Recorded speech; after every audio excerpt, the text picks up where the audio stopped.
tell y'all? You tuning into the best morning show on the globe. It's Bradham and Emery in the morning, y'all. LeBron or Jordan, either one when I'm performing. Crossover, buzzer beater and I'm scoring. Bradham and Emery in the morning. Every play they on it. Every day I'm balling. Who's the coach? Who's the GOAT? Like Brady and Belichick, best show on the globe. And they embellish it. Y'all paying Zippy, I'm Ken Griffey or maybe Mahomes. I stay in the zone, whether man to man or play in the zone. They can't stop me. Mayweather boxing, Curry with the shot, man. We just the best to be. Can we have our SP, please? This was meant to be. Every morning with Bradham and Emery.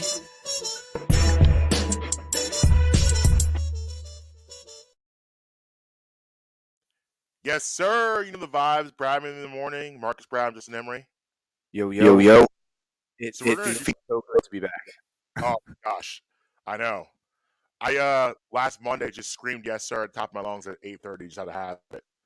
No one was listening. I just had to get it done. I mean, Yeah. I was wondering, people random facts today. Makes sense. So we're gonna do something we don't usually typically do this time of year. We're gonna start this conversation with 76ers basketball. So I'm 6-up, baby. Huge win Saturday night. Biggest win of the year. And reaffirms a lot of things. And I was gonna say last week, but we weren't there last week. 2 weeks ago, we were talking about the Sixers a little bit. I was telling people to just relax, be patient. This team's ravaged by COVID and sickness all throughout the month of December, and a lot of November and mid-November. But let's not forget, this team started out the year 8-2, and this is a really good basketball team with Ben Simmons, without Ben Simmons. And I want to give Doc Rivers his flowers in having the. I don't even know if it was a bold move, but definitely a move that needed to be made. Is starting Matisse Thybulle, and I hope this is just a permanent change. Because I think it's just time for Matisse Thybulle to be a starter.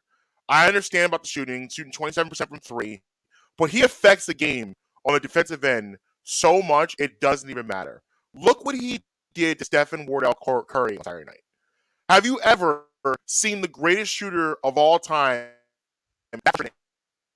Steph Curry had no idea what happened, to the point where Matisse Thybulle actually made history, being the first person ever to block multiple Steph Curry threes in one game. That's never happened before.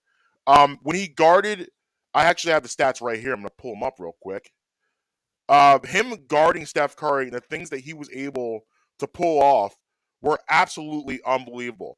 He held Steph Curry to 2 of 13 shooting as his primary defender, including 1 of 9 from beyond the arc.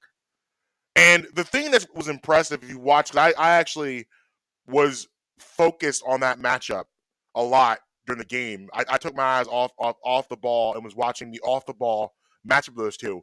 And Matisse Thybulle brought up in his post-game interview how hard it is to guard a guy like Steph Curry, who his conditioning is off the charts. Steph Curry has constant movement, and his teammates know to be in a position for him. So you're running like guarding Steph Curry. I would describe it's like guarding Reggie Miller on steroids, because Reggie Miller it's the same game, but even to the heightened degree. First of all, back in the NBA, back those days, back in the 90s, you were allowed to be a little more physical with shooters. Can't do that today. So you're getting bounced off the screens, in and out, all over the place. You can't be really that physical defender. And the idea that Matisse was able to pull that off and frustrate him to that degree is unbelievable. Also, not just did he play great defense, the team played great defense. Holding that team under 100 points is basically unheard of. It just doesn't happen. They held them to 93 points, which is unbelievable. I thought the bench really were the unsung heroes of the whole thing, because Golden State had a plan that, listen, Joel Embiid is not beating us today. It's not happening. So they were basically playing almost a 3 to 4 man zone on Joe, forcing him to pass the ball around. He did hit a couple threes. Andre Drummond played unbelievable. Again, affirming his spot as the best backup Joel Embiid's ever had. You got a lot of production from a lot of different areas. It was really good to see. And that's why, for me, I'm just excited that this is a good basketball team, guys. It's a good basketball team. And again, like I said, with or without Simmons, this is a really good basketball team. I saw a lot of awesome things. I think people were freaking out a little bit of the Utah loss. For me, I'm looking at it. They're coming back in town. It's a back-to-back. It was a bad spot to play Utah Thursday night. So that's not something I was really overly concerned with. My eyes was on Saturday night. How are they going to respond, and how are they going to play when the best team in the NBA comes into your building? How are you going to respond, especially with Curry chasing the record? He was 10 away going into this game. How are you going to respond? How are you going to play? And the Sixers were up to the challenge and up to the task. And I'm just excited to follow the rest of this and see where this goes. We don't know what's going to happen with Ben Simmons. Again, it's kind of just in flux and up in the air. But it's nice to be able to look and say, you know what? He's not holding this team hostage. This team still can be an effective basketball team and play really well. This team could go to the Eastern Conference Finals. I really do believe right now, if nothing else happens, this team has a chance to go to the Eastern Conference Finals. I don't think they're going to be a champion right now, but I'm okay because of the circumstances they're facing. But they could go to the Eastern Conference Finals. That's not crazy to say. I think it is to say, but I address that. Top of this. First off, I'm glad that they got the win. But my bet slip would have preferred to win and at least let Steph hit 7 of them. I understand the historic defensive performance, and that's not lost on me. But can I line my pockets a little bit in the meantime? Like, is that all right? Can I just line my pockets a little bit? Yeah, I mean, I hear you. Yeah, that's absolutely. But big win. I watched the first half of the game. Second half of the game, I just didn't have it in me. I was dead from world traveling. But I did watch the first half. It was actually I believe Ryan got me to this yesterday. I believe this was the third worst shooting performance of Steph Curry's career. Yeah. So I'll take the big win, especially looking at how the Warriors should have won by coming into the Wells Fargo Center that night. The line was not a Sixers line. You anticipated going into it they were going to get smoked, and you're pleasantly surprised they come away with the dub. So I'll definitely take it. As far as going to the Eastern Conference Finals, there still needs to be some improvement because you're right now playing handicap, and you're handcuffed because $34 million of your payroll is just not playing. So get rid of number 25, get the players in here, see how they blend together. Then I will sit here and reevaluate your stance on the Eastern Conference Finals. But however we sit here today, December 13th, I can't go that far. I'll give you a second round. Can't go conference finals yet. I think this team again. I'm gonna go back to what I said a couple months ago in this whole thing. The Sixers, yeah, Ben Simmons was a major problem for them in the playoffs last year. But the biggest problem was the bench. That was the biggest problem to me. And the bench is the reason why you blew an 18, 26-point lead. That's the main reason you blew those leads. That's a drastically improved product. And, I look at the starters and how well Joel Embiid is getting back to his old self and getting back to that MVP form that we've seen. And I look at that. I look at Maxey will continue to grow. It's strange with Tyrese Maxey. He's going through a little bit of a lull, I guess you would call it, a little bit of a down trot. I blame that more on the fact that he has to learn again how to play with the starters because for a while, when everyone was out, he had to do basically everything. So he got used and accustomed to being the primary offense, where he's now trying to figure out how do I fit in with all these other offensive pieces now. So that's going to take a little bit of time, but it's nice to still be able to get wins, just keep winning while you're doing that. On the Tyrese front, everybody go out there and get your bets in for him for about 35 to 38 to 1 to win Most Improved Player of the Year. Go in, get your tickets on that right now. Marcus, if he can figure that, he's obviously in a little bit of a downs part of the season, but he came out so hot that now players in their team are game planning for him. So it's now on him to make the adjustment to the adjustment. And if he can do that, go out there and get your bet slips in. He's 35 to 38 to 1. But Tyrese Maxey is the golden spot of this season. because you have your shooting, ball handling, defensive point guard now. Yeah, and that being said, transition a little bit is that I am like firmly entrenched. I do not so we go to the Ben Simmons side of things, and listen, now it's to the point now where I think we both can agree that he's got to be traded. Yes. Like, this is not going to resolve. There was some optimism maybe earlier October-ish, early November-ish, that maybe this can work itself out. Maybe play. This is not going to work itself out. It's just not. He doesn't want to play here. It's obvious. He's making up every excuse in the book why he doesn't want to take the floor. And, this is a situation now that it just needs to be, we need to move to the next phase, which is getting him out of here. Now, I will say this. While I was okay with the package a couple months ago, I am now not okay with the package. I do not want anyone else moved but Ben Simmons. That's all I want moved. I want them to keep Maxey, keep Thibault, keep Harris, keep all of them. They all need to stay. That is part. I believe Maxey and Thibault are part of your core. And I don't want to disrupt that core that's playing so well together just because Ben Simmons needs to get traded. I don't think the Sixers need. I use the term much loosely. What I mean by much is I don't think this team needs, like, Damian Lillard would be nice, but he doesn't want to come here. He doesn't want to play here. Bradley Beal would be nice. He don't want to be here. So I would much rather have a Buddy Hield, a player of that X. I'm okay with that for Ben Simmons. I think that works for me now, putting that in with all these other pieces. But bottom line, Ben Simmons has got to be the guy to go. Everyone else, I want to stay where they are. Now, is this the point of the show where I should drop some breaking news? Listen, I'm never partial to breaking news. I'm always in on breaking news. So yes, drop that. Drop that bomb for us. All right. So we often say on this show that we're not beat reporters, because we're not. But if I wanted to be a beat reporter, I would be the best beat reporter in the city, because I have on very good sourcing on this that Daryl Morey turned down 3 separate packages from the Indiana Pacers. Okay, let's see the packages. Package 1, Turner Sabonis. This is for just Simmons, nobody else. Package 2. Hold on a second. Let's let that breathe for a second. Package 1. I understand why that probably wouldn't work. Like, where are they playing? Like, you don't want to get into an Al Horford situation again. And like I don't know. I do like Miles Turner a lot. I like some bonus. I feel like that would clog Embiid's area. So I'm out on package 1. Package 2, Sabonis and LeVert. Wow. I mean, that's a. Now, would you? Let me ask you this. I like LeVert because I think LeVert services a need.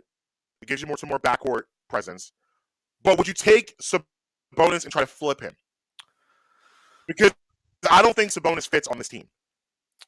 Like, I don't know how he fits playing, because Sabonis obviously a starter. He's an all-star. But I don't. Sabonis is a unicorn. So you find a way to make him fit. He's a big man that can shoot the 3 and can ball handle. You find a way to make him fit. Now, I don't know what to do, but I'm also not Doc Rivers. I don't get paid to do that. But you find a way to make him fit. He's a borderline unicorn. So you find a way to make Sabonis fit. I like LeVert. Little too injury prone for me personally, but I like him as a player. Do you like Sabonis over Harris at the 4? Absolutely. So then you have to move Harris. He can't stay. You can't move Harris, though, because nobody's taking that contract. Right. So I don't know. That's what I mean. Like, I don't know how that would work. That's Doc Rivers' problem to figure out. All right. Package number 3. Combination of both Turner, LeVert, and Sabonis. All 3 of them. For Simmons? Turned down. I mean, that's a lot. Turned down. That's a lot. I mean, that's surprising. The general manager of Indiana is absolutely flat out obsessed with getting Ben Simmons and building around him. Take that to the bank. The GM of the Pacers is floored by the talent that he has, and he wants him. Yeah, I mean, I'm I'm blown away by like. Listen, I was not expecting these packages, especially the third one. That's pretty much. Daryl Morey is now sitting waiting for something that's not going to happen. I was all in the beginning. I was all on board. Whatever, take the highest bidder. You got to do that. It's to the point now that you're not going to get bids higher than that, and you need to take it. He's getting pressure from the league to move Ben Simmons. He's getting pressure within the locker room to move Ben Simmons.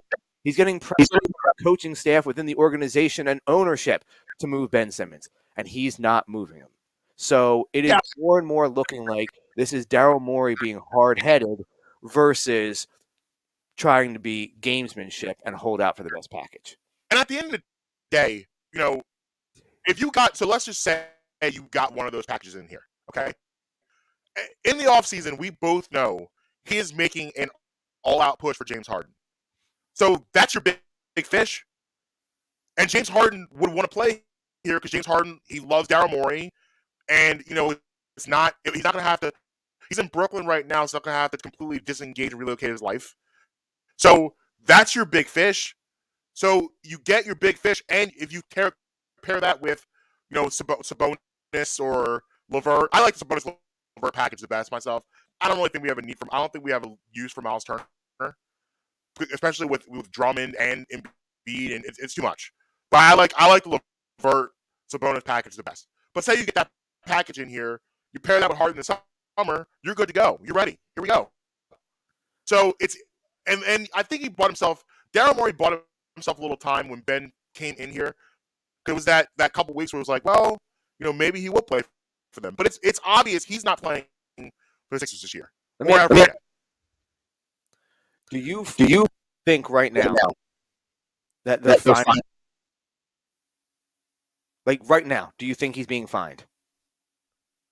I haven't heard anything. I would imagine, but I haven't heard anything. The answer is very simple no, because you don't hear Clutch Sports running out in the media saying that the Sixers are trying to force Ben to play when he's not ready. He's not being fined right now. The last fine was the West Coast trip. Yes. I believe. Yeah. So it's to the point now where if I am a player in the locker room from Doc Rivers, because at the end of the day, these guys are just tired of answering the questions. Well, what's the best way to make a move? Behind the scenes when everything's quiet. Yeah. So they're right now saying, we're just going to stop finding him because Rich Paul is going to continue running to the national media, continue to put out headlines, and it's just going to snowball from there. Right. I can guarantee you he's not being fined right now. And I'm past the point of caring. Yeah, that's why, it's funny. I was so excited to talk about the Sixers W on Saturday night and how well they played and how exciting that was and how awesome that was. Now I'm emotionally drained again. I don't want to do this anymore. Sorry. It's crazy how fast that happens. Well, let's flip sports then. Let's go to the gridiron. So last week us not being here, we missed the opportunity to discuss Gardner Minshew and the late substitution to play him, reported by D Gunn, broken first by D Gunn, that Gardner Minshew was going to start and play Sunday. And what happened on Sunday was not surprising at all. We kind of knew that he was going to play well. This is what happens in Philadelphia. The backup quarterbacks always play well. That's how it works. It wouldn't be a Philadelphia Eagles season without the backup quarterback coming in and looking better than the starter. Right. And listen, here's what I love about this is that, the Eagles didn't change the way they played football. They played it was the same game plan that they had for Hurts. Now, Minshew wasn't running the ball the way Hurts did, but they ran the ball more than they threw the ball on last Sunday against the Jets. They did. I think it was 31 times they ran the ball to 25 throws. Here's the difference. When it was time to drop back and throw the ball was going to the right spots in the right areas. Now, Gardner Minshew will never be mistaken for Brett Favre with his arm strength. However, what I like about Gardner Minshew is he knows where to go with the football, which made the Eagles' offense look like an NFL offense. It hadn't looked like an NFL, as we talked about for weeks ad nauseum. The offense does not look like an NFL offense, and I think people I'll go back to my premise point. People were excited that the Eagles were being competitive. Not just they were winning and being competitive, but you can't tell me that was fun to watch. I had fun watching the Eagles last Sunday play football because it looked like an NFL offense. It was a fun offense to watch. It had nothing to do with. It was a smooth game. It was, relatively stress free. To be honest with you, I think I slept through half of the third quarter because it was a wrap. Yeah. I mean, they Convenient having a guy. I can't believe I'm actually saying this. It's convenient having a quarterback that can throw. Isn't that crazy? right, or just knowing it's deep. It's knowing where to go with the football. Like Gardner Minshew made all the right reads. He made NFL style reads. He made NFL style throws in the sense that he was putting the ball in places where the ball needed to go. Like that throw to Goddard in the first quarter, I think it was the first touchdown drive, was a beautiful throw. Nice touch. 36-yarder, I think, down the left sideline. Yeah. And listen, like I said, Gardner Minshew doesn't have the $1 million arm, and that's why I think he is a backup quarterback. I'm not saying that he's a starter. I'm not saying he's the Eagles' future. He's neither of those things. However, if you watch Gardner Minshew and you watch him throw the football, how can you then turn around and have the argument that right now you are cool with Jalen Hurts being the franchise quarterback for the next 10 years? How can you listen? Those things can't be true. You're trying to just start a fight with people with that statement. That's going to just rile a lot of people up. No, I mean, I asked the question. If you like the way Gardner Minshew played football, now 20 out of 25, that's aggressive, and I'm not expecting my quarterback to go 20 out of 25 every week. However, I don't want him going 9 out of 25 either. And like I said, Gardner Minshew is essentially a bargain basket Baker Mayfield. I mean, I think you're giving Baker Mayfield a little too much credit there, but I see what you're saying. He's not a starter. He's not. If you recall, Gardner Minshew last year had a game where he went 19 for 20 passing. Yeah. He can complete passes. Yeah. If you scheme receivers open, he'll put the ball on them. But he's not going to go out there and necessarily throw guys open. He can hit open receivers. Yeah. He's not going to throw guys open. His arm is not my type of arm. No. I wouldn't say Gardner Minshew has elite arm strength at all. I would say it's average to slightly above average, maybe. Why does the Eagles quarterback room have the entire cast from Napoleon Dynamite? It's a great question. Between Nick Foles, Gardner Minshew, it's just too much going on here. Yeah.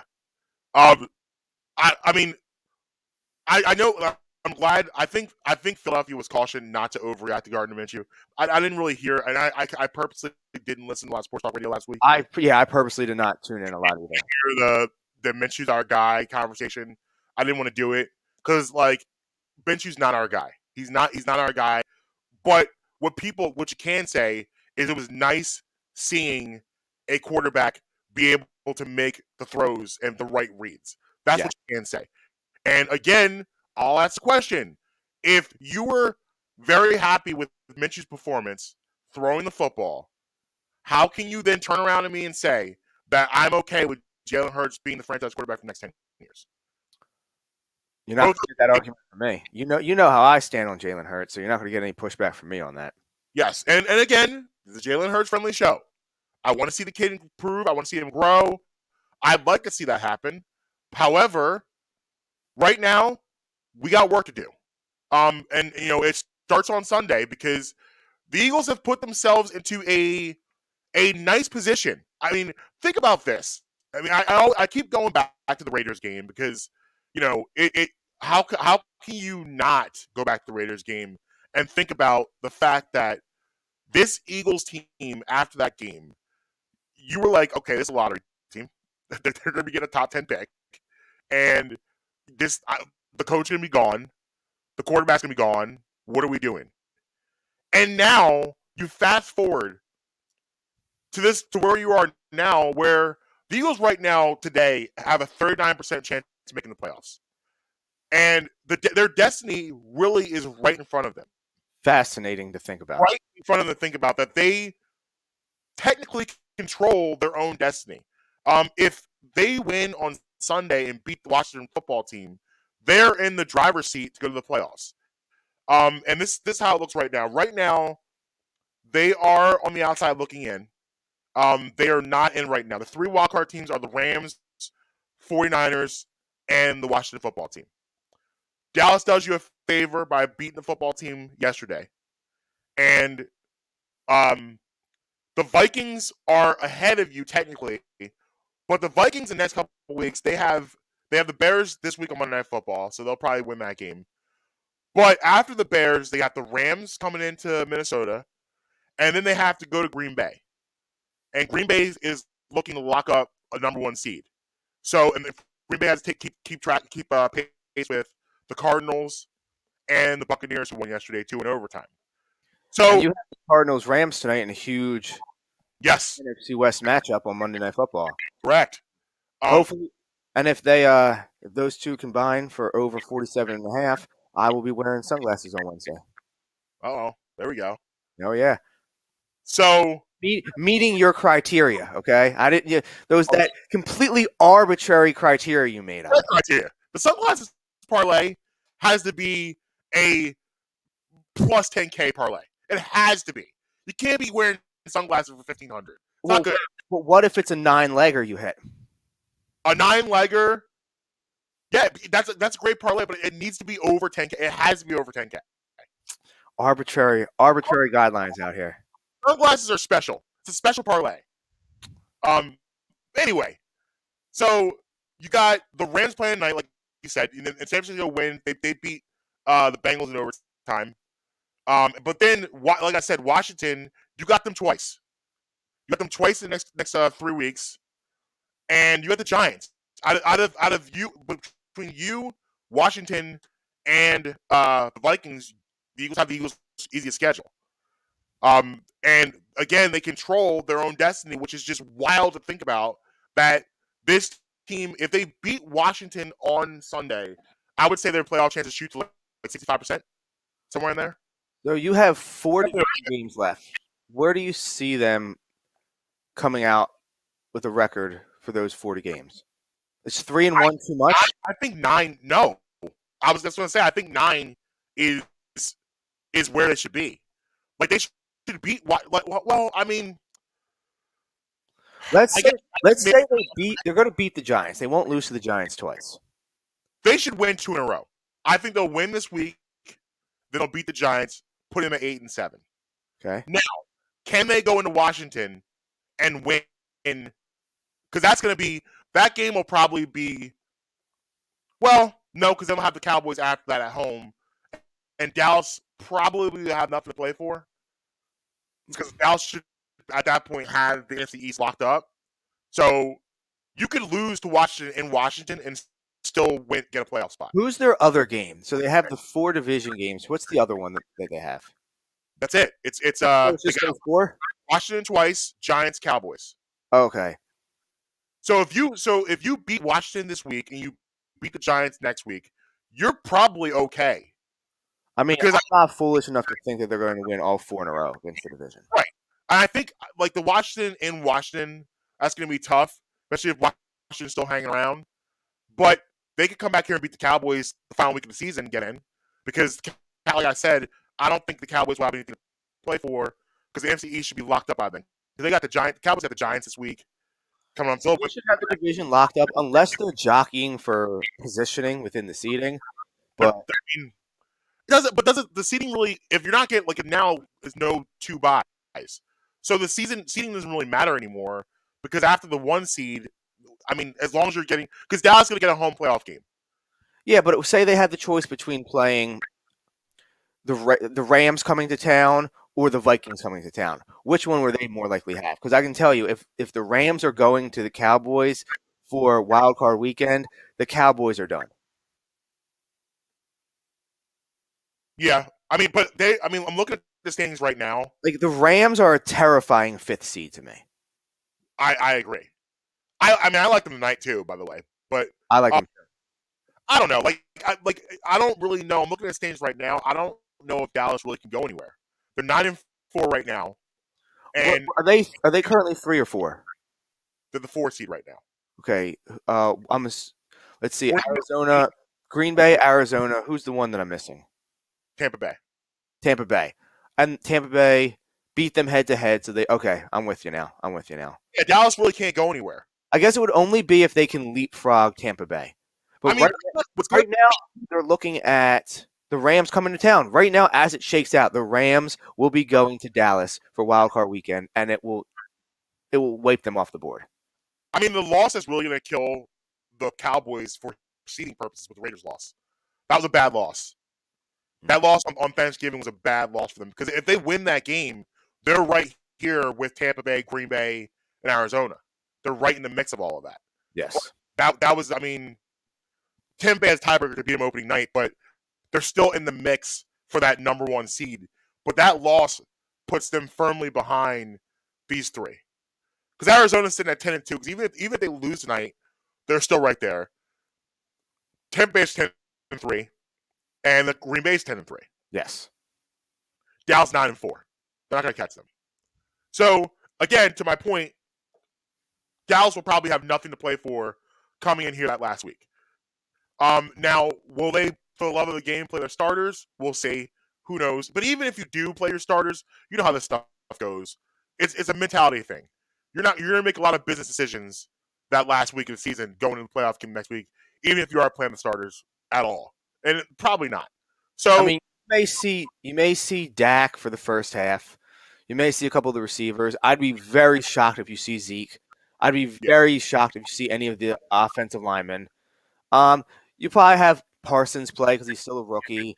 You'll probably have a couple of the other defensive guys that have been hurt for most of the year trying. Stop right there. Speaking of your boy Parsons, oh my God! I know. I'm gonna say this. Like, first of all, give you credit for the idea of the Eagles drafting him, and it goes to show you a couple things I saw watching yesterday. It just goes to show you how important it is to hit when you need to hit. What I mean by that is the idea of Howie Roseman missing on Justin Jefferson is the reason why we don't have Micah Parsons. Yeah. I mean, 6'4", 260, runs a 4.3 40, and will hit anything that moves. I've never made this statement before today, but I will tell you this right now, and I'm old enough to remember. He reminds me of Lawrence Taylor. Like, the way he disrupts a football game is what LT was doing. LT uses disrupt football games. Let us not forget either. He didn't play his last year in college. Mm-hmm. He sat out. Right. And, the fact that Micah Parsons literally, there's nothing he can't do. He almost had an interception yesterday. He had sacks. He's in coverage. He's everywhere. And that's kind of what LT was. I know he's a Cowboy, but we'll get him on the show. We'll get him. Get him on the show. Yeah, we almost had him during the draft process. He was just too busy to be able to fit on here. But I mean, I have a line to him. I know he's a Cowboy. Make no mistake, we were getting that man on this show. We need to get him in here. I mean, it's just the way he plays. He's got to be the defensive rookie of the year in my opinion. But he needs to be in the debate for defensive player of the year. 1,000%. 1,000%. And like I said, I don't throw Lawrence Taylor's name around lightly. I've never compared anybody to Lawrence Taylor. Like whenever the conversation of Lawrence Taylor comes up, and I hear, "Oh, he reminds me of LT," I say, "No, you obviously didn't watch LT." But I'm going to tell you right now, Micah Parsons reminds me of Lawrence Taylor, and that's the highest compliment I can give him.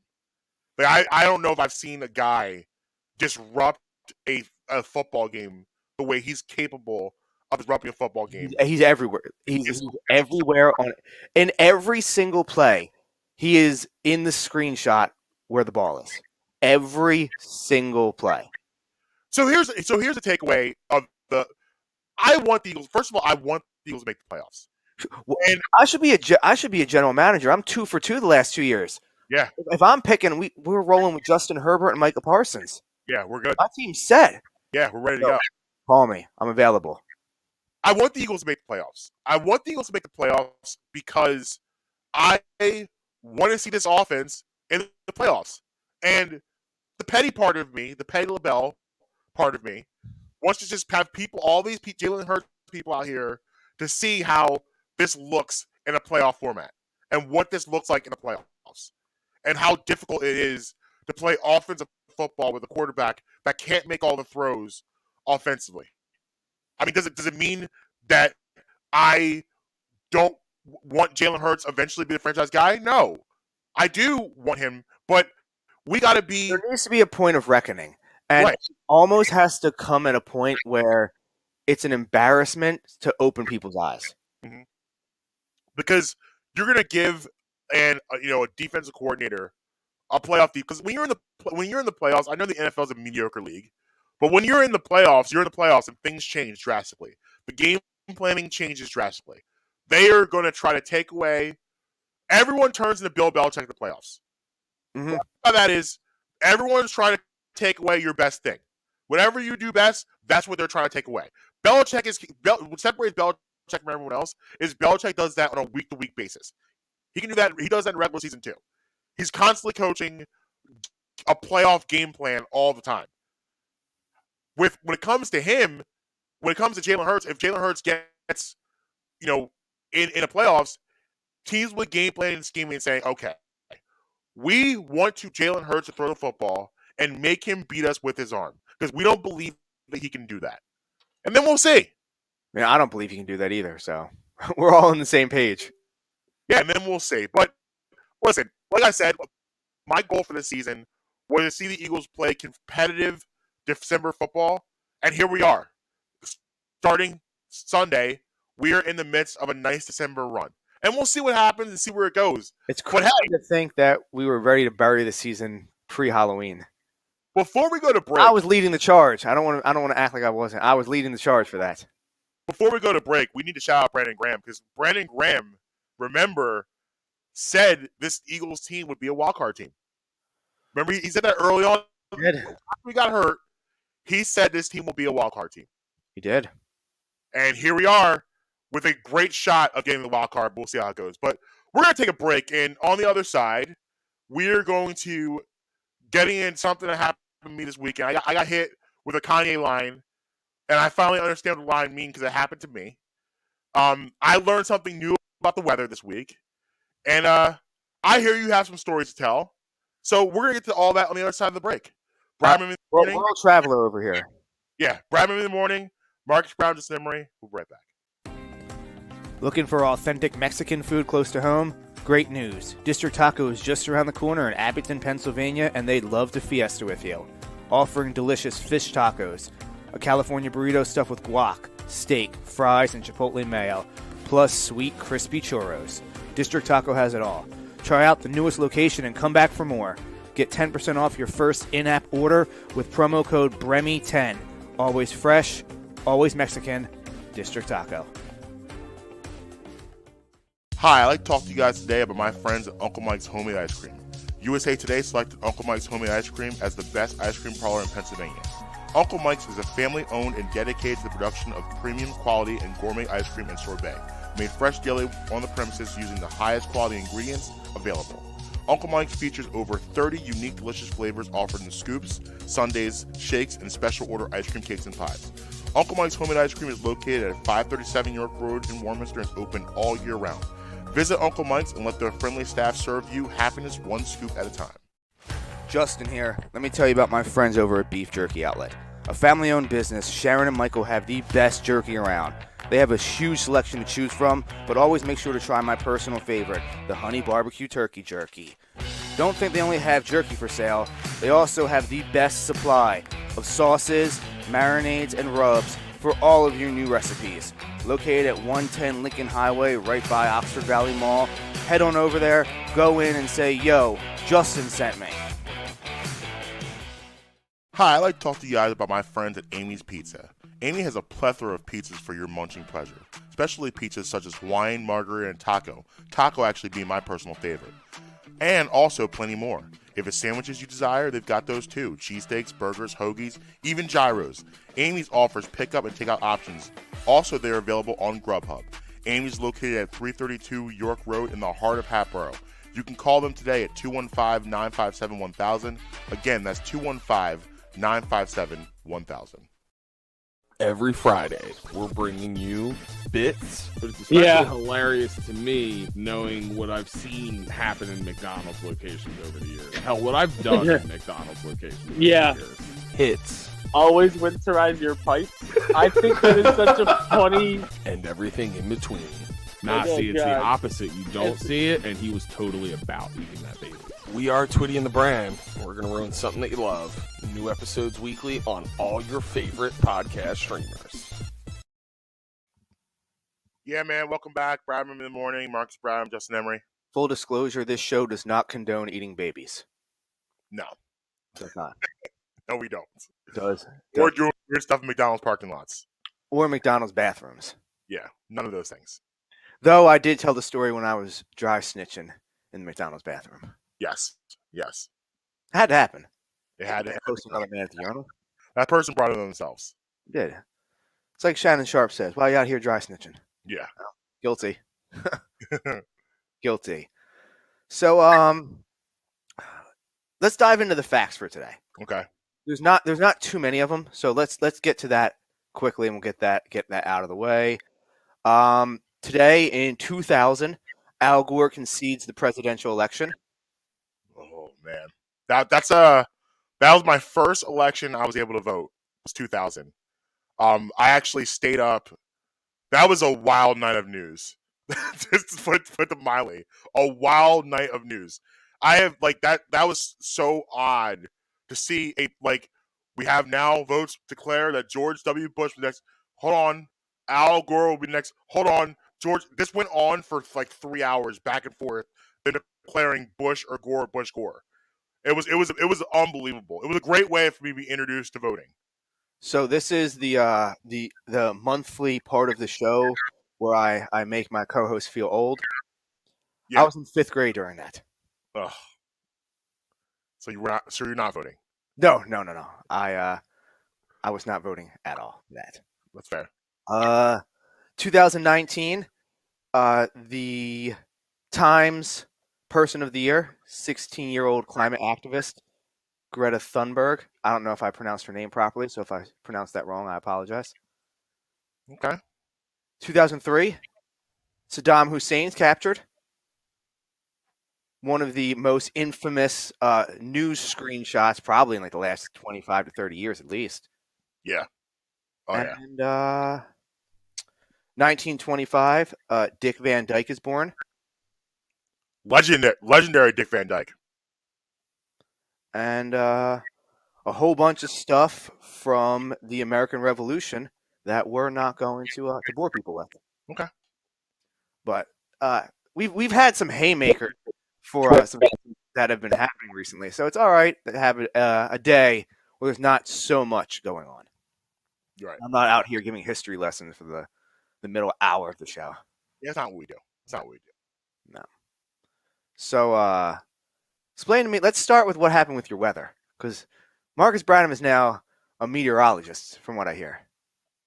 I wouldn't go that far, but I've learned something that's fascinating that I didn't know. Amber actually taught me this. Okay. I had no idea. This blew my mind. And maybe I'm an idiot, and everyone knows this, and I didn't know this. We're going to find out. So, if I said to you that it was going to rain tomorrow, and you saw a percentage, like 60% rain, what would that mean to you? That 60% of the people in that area is probably going to witness rain. Say that one more time. That 60% of the people in that area are probably going to witness rain. So it doesn't mean to you that there's a 60% chance of rain. No. Well, I mean, in this situation, you're going to say you're smarter than me, because that's not for my entire life. I thought that meant it's a 60% chance of rain. I had no idea. She told me that. She was like, "Yeah, I just learned this." I was talking to they have like the nannies all get together, like with the kids, like parks or whatever like that. So we were just talking, and one of the girls said it to her, And then like she was like, really? And she was like, yeah, I just learned this too, like last week. For my entire life, I thought that meant 60% rain. That's all that meant. I had no idea, because you'll have those days where it says like 80% rain and you don't see any rain. You're like, well, you said it's gonna be 80% rain. It's wild to me. Does everyone know this? Is this well-known information? I don't know what to. I thought so. I don't know that everyone knows this. I'm gonna need some listener support here, and like, be honest. All right, here's what we're gonna do. Okay. Okay. Part of it is that I know quite a few meteorologists. Okay, so you're cheating.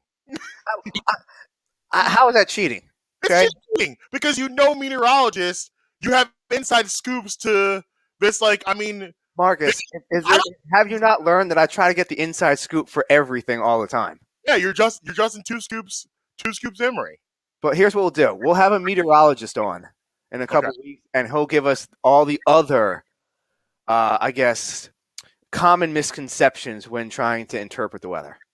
I don't believe this is wide known, but I am confident in myself enough that if I didn't know something everyone else knows. I would not say that. I would say that the minority of the people know that.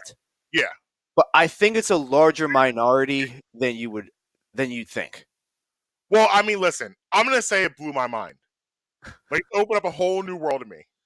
Like, so now, wait until you witness the percentages when it comes time to snow. Yeah. I'm different now. I'm looking at meteorology now completely different than I did just last week. Marques Bradham, weather guy. Pulling up charts now. But who's that guy that's on the news that's always like they bring him out for like elections and stuff, like Steve something, I think his name is. Oh no, the dude. Wait, the one. Well, there's a couple of those guys, but I believe you're thinking about the one that's on. Not is CNBC. Yeah, MSNBC, I think. MSNBC. His glasses, like an older guy. Yeah. It's something King, like Steve. It's not Steve King. Steve. Hold on. Not Don. Obviously not Don King. It's something King. I'm looking at it. Yeah, he only comes out elections. Kornacki. Oh, you're talking about Kornacki. Okay, I'm talking about the dude from. I think was CNN. I'm talking about the dude from CNN.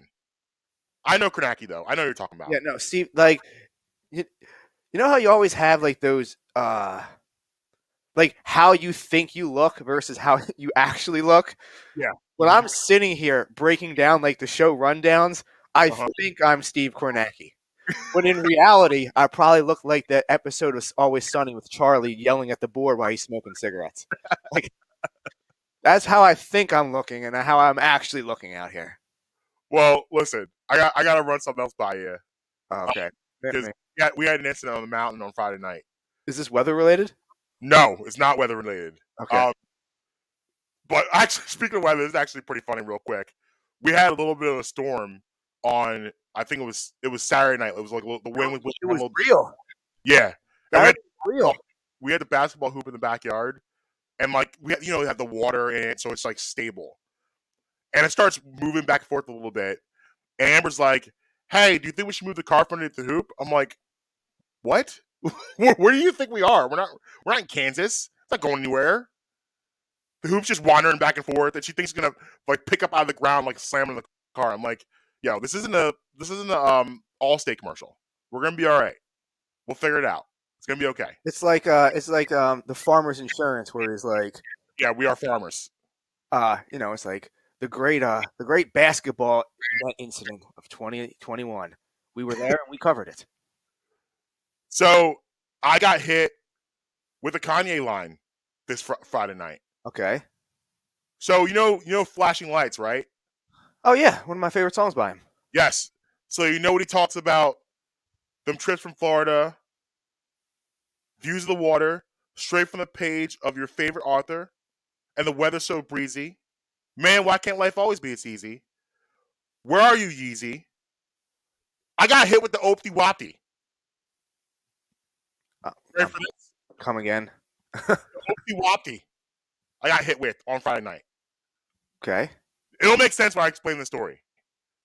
So we're inside. I'm talking to Amber. We just got done. I just got home from our game. By the way, Penrith South 7-0. 3 big dubs. I called you the other day while you were on the way to the game. I forgot to get the follow up, but we're sitting 7-0 out of 10 or 12 out of 10. So we got a big week this week. We play our 2 toughest opponents on tomorrow and Friday. So as far as standings go, have you locked up a seed yet or no? We're number 1 seed. Yeah, we're number 1 seed. We're sitting pretty. Necessary. We're looking for a nice chip if we get these dubs this week. And you're not teaching out there the Kevin Durant on Trae Young defense, are you? No, that's a criminal offense in a lot of states. Oh, it's a felony. We're not teaching that out there on the mountain. What was he doing? I don't know. I was highly uncomfortable watching that footage. Did you see the video prior to me sending it to you? Yes, I did. Oh, okay. I was highly uncomfortable with whatever that was, and it's also because Kevin Durant's like a tall man, and Trae Young's real short. Yeah, so it was bad. Yeah, it wasn't good. So Friday night, so I'm inside, I'm talking to Amber and the kids. Kids are eating dinner, kind of just hanging out in the kitchen, and a knock on the door, and it's one of Zave's friends. Now I want to explain this first because this is going to make people a little uncomfortable, but everyone, if you're honest with yourselves, you know how this works. When you're a kid, you have 2 friend groups. You have your primary friends and you have your backup friends. Your primary friends are the ones you seek out. They're the ones that like, yo, it's Saturday morning. Let me go see what Johnny's doing. Yep. Like, that's your friends. Like, you're like, they're coming to your house. You're coming to their house. But then you have those weird days where Johnny can't play, Bobby can't play, Ricky can't play, Sally can't play, Jimmy can't play. Nobody can play. So then what do you got to do? You got to go to the Gardner Minshews. Got to go to your backup friends. You need to go to the backup friends.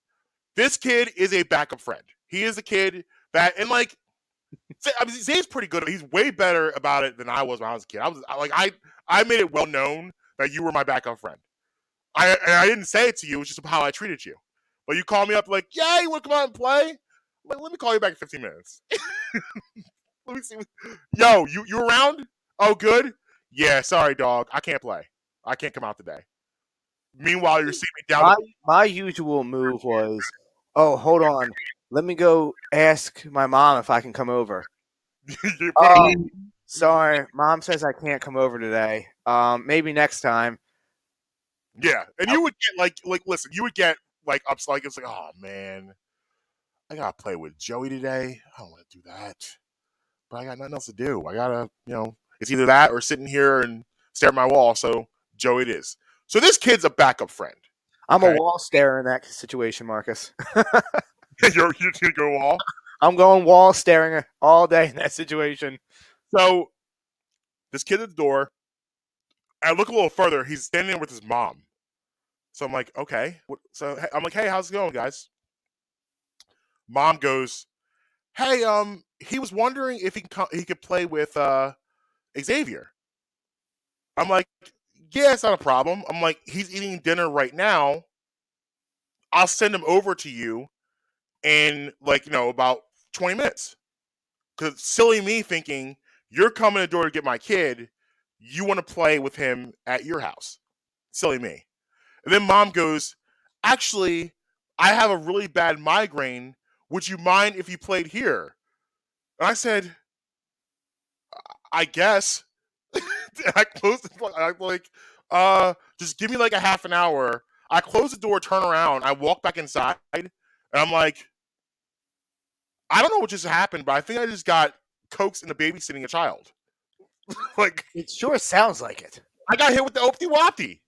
Now I know what that means. So, did you babysit? Yeah. So this gets even better. So this is Friday night. I'm fascinated how this turned out. Yeah, like it was a Jedi mind trick.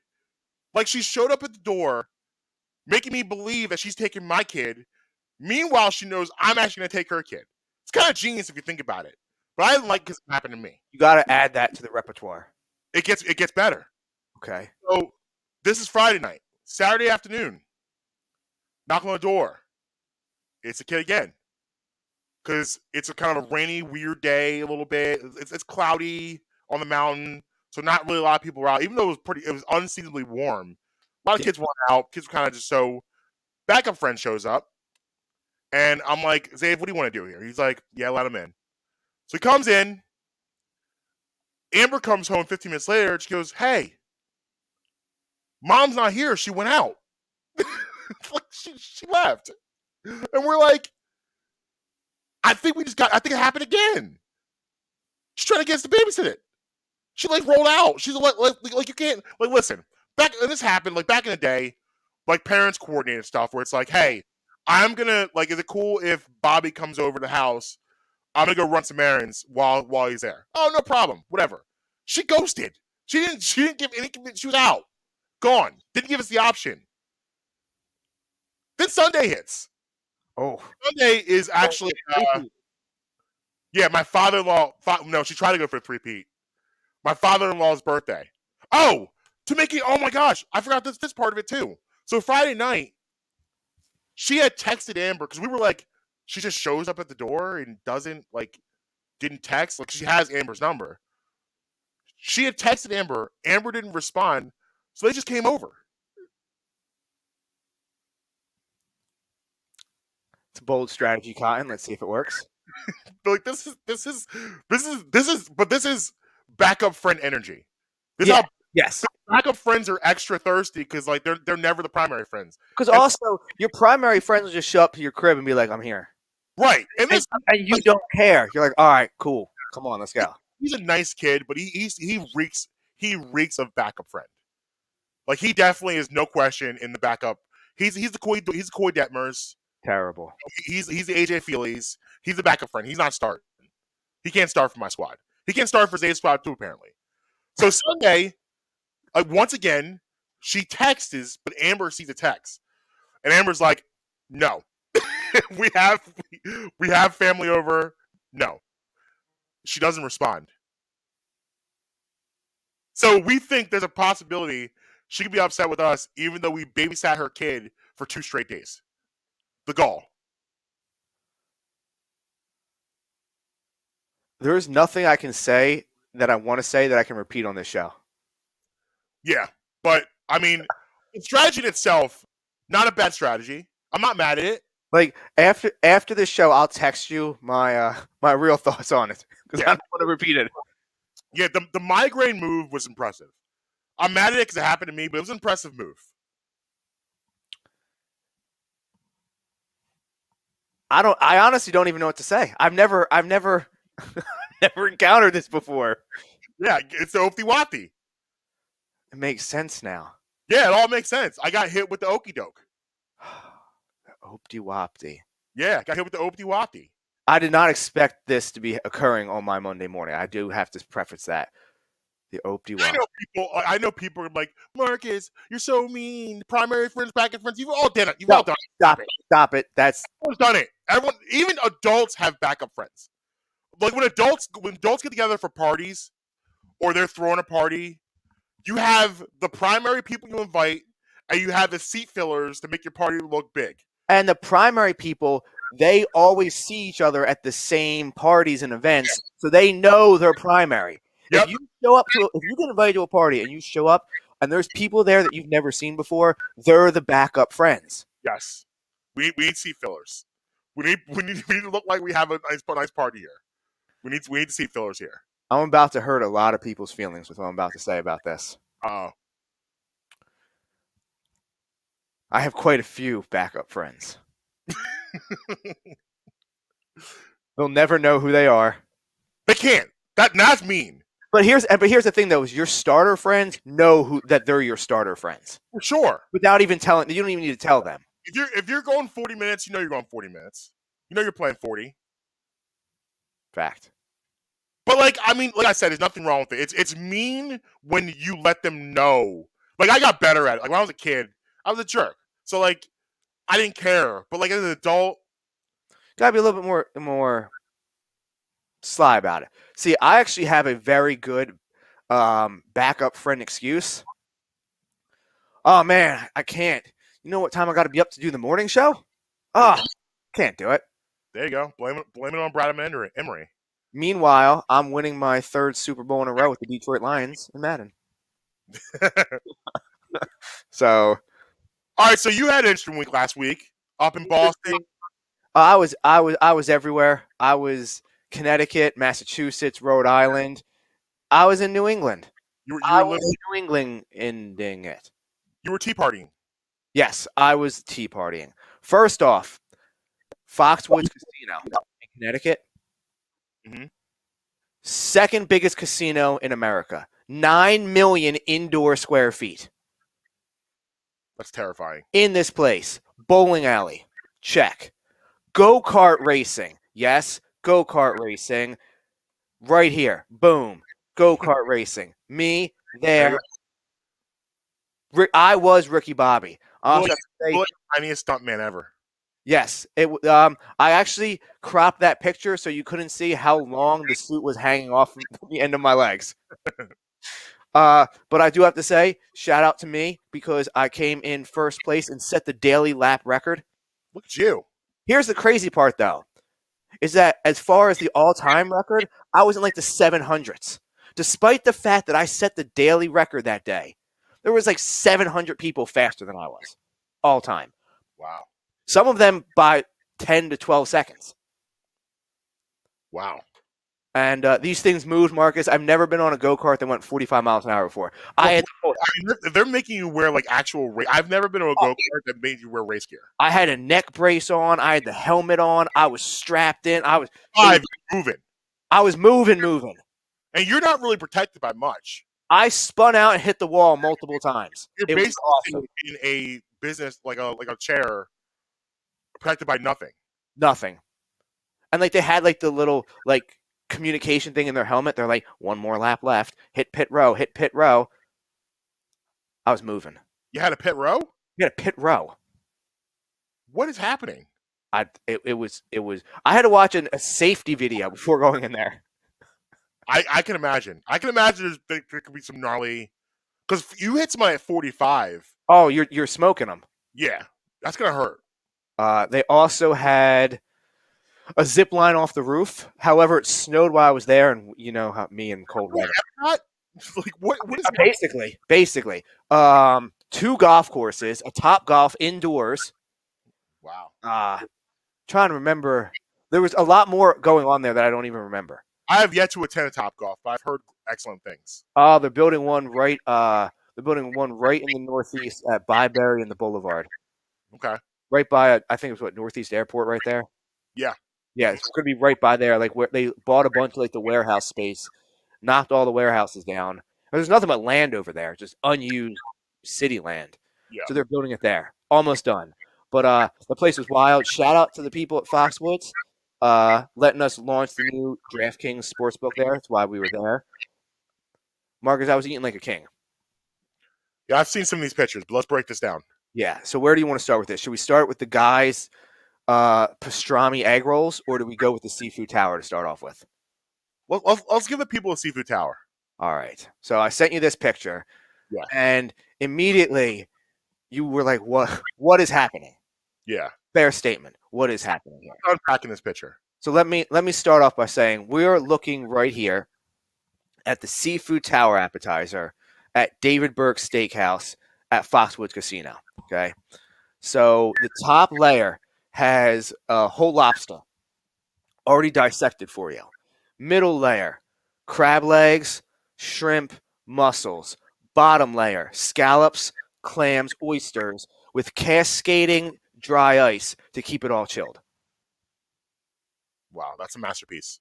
So I texted you that picture. You said, what's happening here? I told you. Do you remember what you said? I don't. Oh, you living, I see. Yeah. I was. You're definitely living. So here's the crazier thing, okay? So we thought that this tab was going to be picked up by DraftKings. Okay. Oh, no. Okay? Some high roller apparently just footed the whole bill for us. So we go, all right, to the waitress, we're done, or the waiter, we're done, we're ready for the bill to come. He goes, Bill, what bill? I mean, we just ordered probably about $700 worth of food. He goes, I know. You guys have been taken care of. Evan took care of you. The whole bill is done. We're just like, Who's Evan? so that's what I said. I was like, who's Evan? Apparently, Evan is a late 30s Uh-huh. tech guy. He made an app and sold it to Microsoft for $100 million. Oh, okay. This man invited me to go golfing with him and Danny Ainge. He's like, yeah, if you ever come back up to Boston again, like, let's go golfing with Danny Ainge. I'm like, what? Where did you meet? Where did he come from? He was just a huge fan of the show and just showed up because we were like on the East Coast. And he's like, I listen to you guys all the time. He's like, I never got the chance to meet you guys in person. So he's like, I came down here. He goes, here, you ready for this? Let's go to Vegas for the Super Bowl. You can help me throw a couple $1 million around and tell me who to bet. End quote.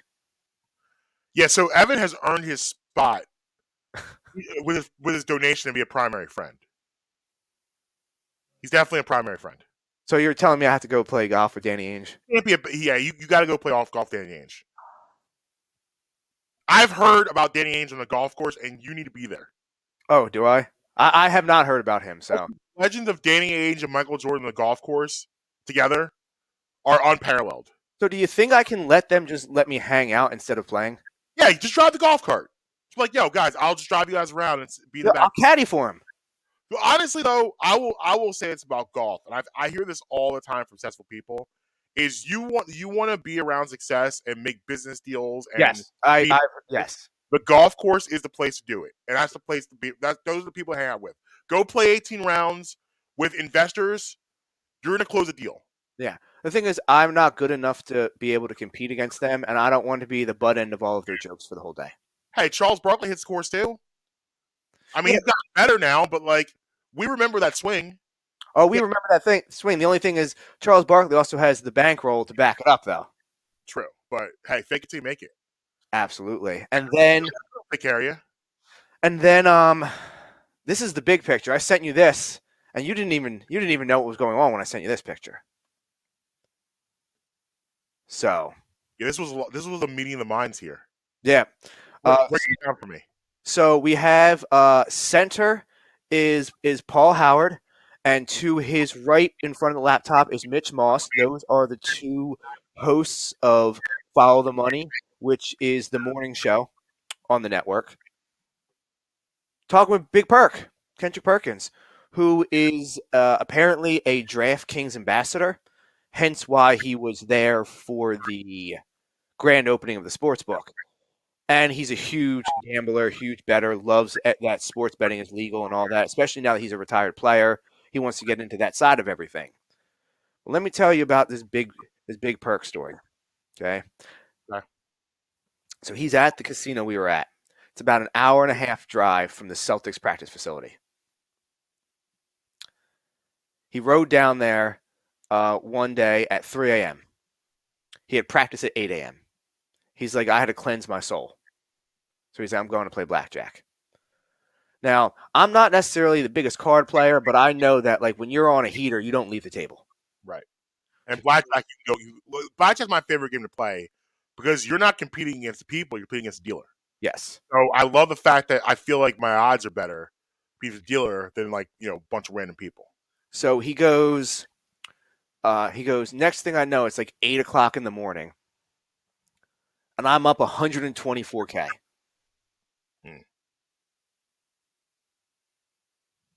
Okay. No problem. That's some coin. He goes, so I'm driving back to practice with my pocket full of money, my liver full of Hennessy. Okay. He's like, I get back to practice. He goes, I get there and Big Baby and KG are jawing at each other. So aggressive start to your morning, but all right. And they're arguing over who's going to win an arm wrestling contest. So he goes, I'm looking at him, and I go, he's like, don't be wrong. He's like, KG's the alpha in every situation. He's like, I consider myself an alpha, and when KG walks in, he's the alpha. He goes, I'm looking at Big Baby though, and he's country strong. Yeah.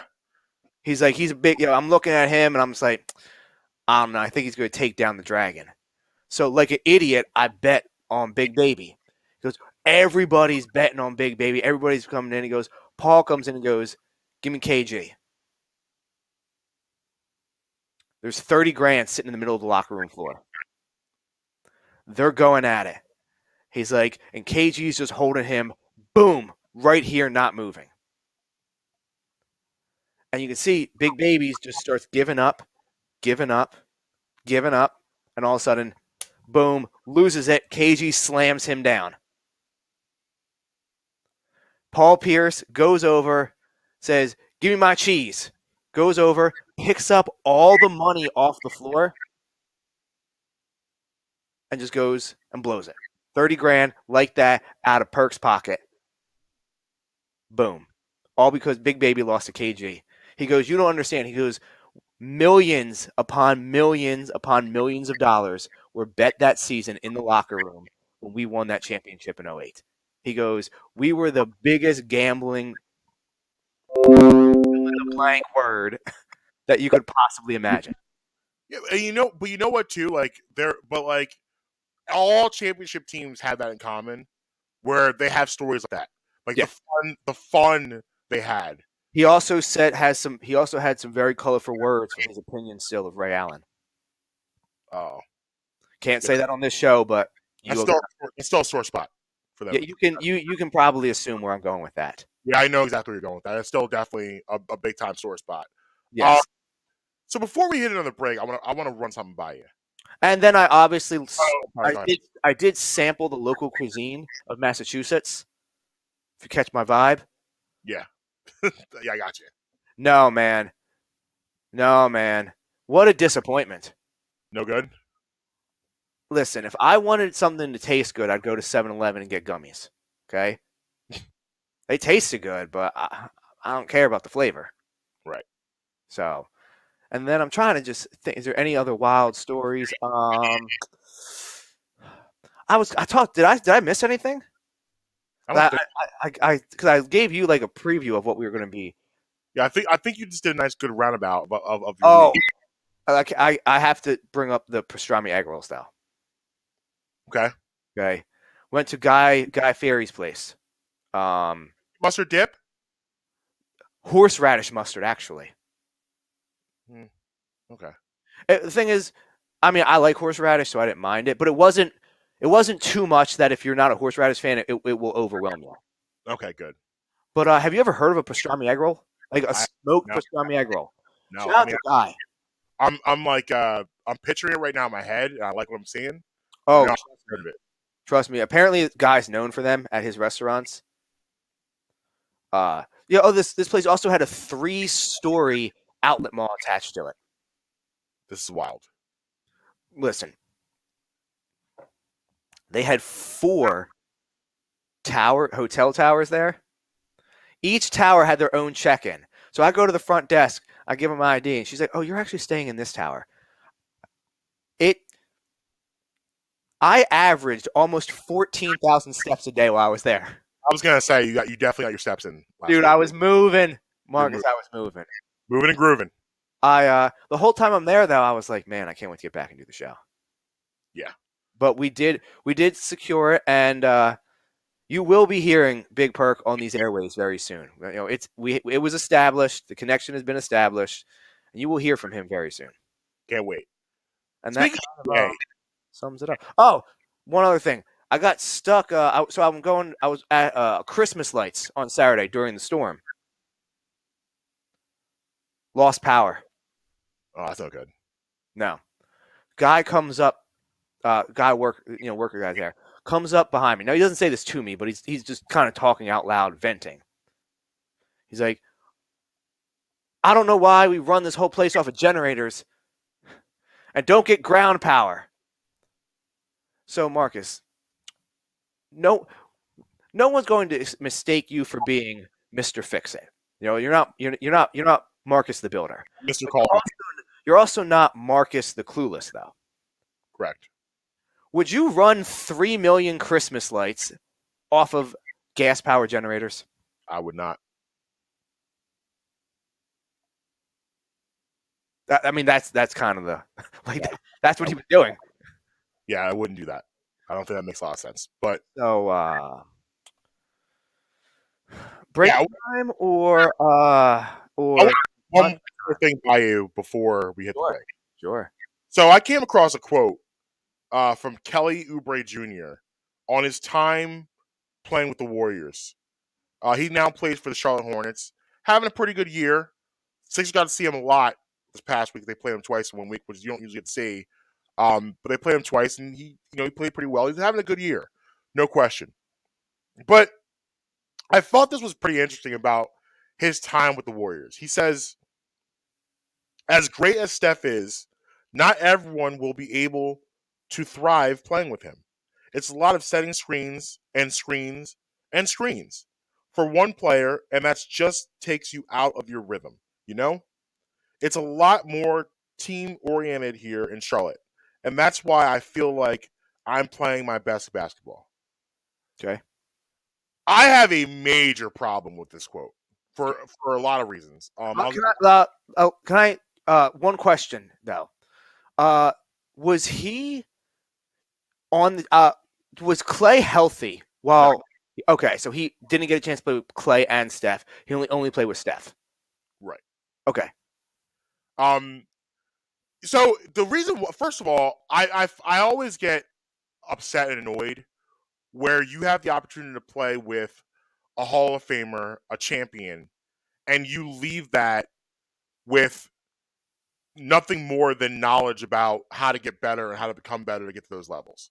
I think it's disrespectful on that level where you're playing with a guy who's a multiple MVP, a multiple NBA champion, played on some of the greatest teams in NBA history, and you didn't. He's a Pantheon player. You didn't use that at the time to soak up knowledge. You just thought about yourself and why this wasn't a good fit for you. And another reason why this bothers me is that you're talking about arguably the greatest passing team in the NBA history. Like, you want to play Showtime Lakers? Okay. But the way the Warriors move the ball is legendary. And I'm not talking about just getting the ball to Steph. I'm talking about everybody. Do you think Jordan Poole shares his philosophy with you? How about Andrew Wiggins? Do you think that any of these guys share these philosophy with you? And you're also talking about the greatest shooter in the history of the world. Yeah. Like, this is the greatest shooter ever created by God. This reminds me of, and you're going to have to remind me of his name, the guy who was slandering Derek Jeter. Oh, yeah, Carlos Correa. Yes. Now, granted, they didn't play on the same team, but this is still the same thing. You're slandering a Pantheon player. Yeah, I mean, it's just so disrespectful. DK Metcalf going after Shannon Sharp. Yeah, it's so disrespectful on so many different levels of, bro, have some awareness. Okay, maybe it wasn't the best situation for you. I'm not arguing and saying, as a player with you, this didn't work for you. That's fine. You move on. But to throw the shots back of a team that's established so much, the most dominant team in the 2010s, Yes. one of the most dominant teams in NBA history. Yes. And you're sitting here, especially last year, because last year was a tough year for the Warriors because there was no Clay, and you had a lot of young guys learning how to play. But again, look at the development of Jordan Poole. Jordan Poole now has become Steph and Clay light. Like, how do you think that happened? Where did that come from? Because Jordan Poole is soaking up the information to make him become a better basketball player and say how I can fit in here with what's going on here in this culture. Yeah. How do I help this culture? Look at Andrew Wiggins. Andrew Wiggins' reputation going to the Warriors was complete trash, and now he's become a reputable two-way player in the NBA. Yeah. Yeah, I mean, and like, this was not going into the culture. That wasn't the case. No. So the idea that Kelly Oubre Jr. says this to me, I'm like, bro, have some self-awareness. What are you doing? These young guys, they just don't care. Like, what it is that the young players I shouldn't say young. It's not just in sports. It's everywhere. They refuse to accept that everybody needs to have an OG to teach them. Everybody needs to have one.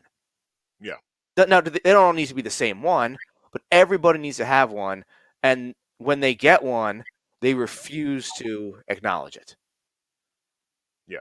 And it just so happened that he had multiple ones. I mean, I'm sure just because Steph wasn't on the court, it's not like he wasn't around the team. Draymond, I'm not sure if Kelly Oubre was there while KD was still there, but KD, I mean, he fumbled